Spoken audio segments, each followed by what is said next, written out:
BNP ও এনসিপির মধ্যে দূরত্ব বাড়ছে।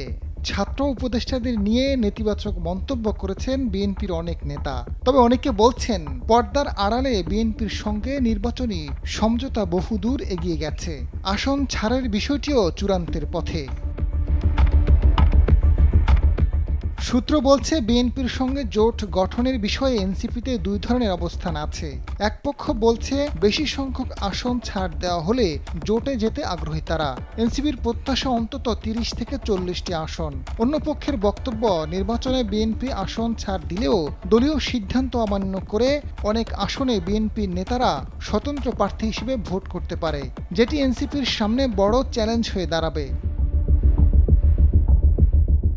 এনসিপির সিনিয়র যুগ্ম আহ্বায়ক আরিফুল ইসলাম আদিব জানান, আপাতত বিএনপির সঙ্গে জোট কিংবা আসন সমঝোতার কোনো সিদ্ধান্ত নেই। তবে শেষ পর্যন্ত সমঝোতার সুযোগ আছে বলে জানান বিএনপির অনেক নেতা। দুই দলের নেতাদের মধ্যে যোগাযোগও হচ্ছে।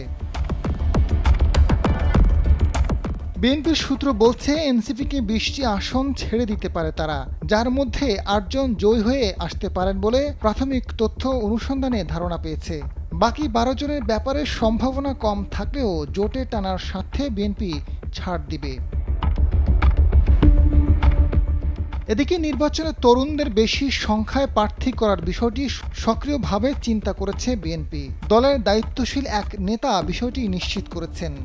ঢাকা থেকে ভারপ্রাপ্ত চেয়ারম্যান তারেক রহমানের কাছে বার্তা গেছে, প্রার্থী চূড়ান্ত করার ক্ষেত্রে তরুণ ত্যাগী জুলাই ও ১৭ বছরের হাসিনার ফ্যাসিবাদ বিরোধী আন্দোলনে সক্রিয় ভূমিকা পালন করেছে তাদের যেন গুরুত্ব দেওয়া হয়। প্রয়োজনে দল থেকে আর্থিকভাবে সহযোগিতা করা হবে, তবুও তরুণদের প্রার্থী করার ব্যাপারে যেন ইতিবাচক সিদ্ধান্ত নেওয়া হয়।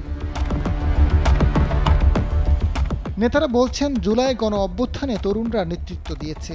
বিভিন্ন বিশ্ববিদ্যালয়ের ছাত্র সংসদ নির্বাচনে তারা নির্বাচন করেছে। এবার তরুণ ভোটাররা একটি ফ্যাক্টর হবে।